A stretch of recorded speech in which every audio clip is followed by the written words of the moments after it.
You ask Tiger to solve. This deals with linear equations with one unknown. The final result is f equals -25.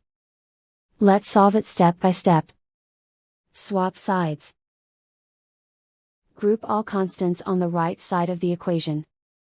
Add 32 to both sides. Group like terms. Simplify the arithmetic.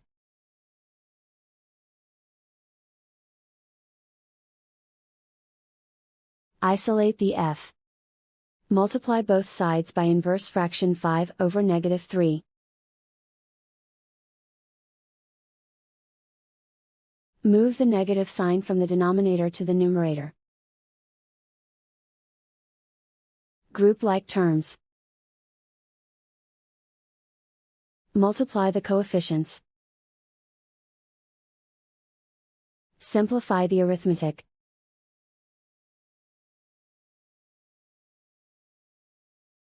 Move the negative sign from the denominator to the numerator. Multiply the fractions.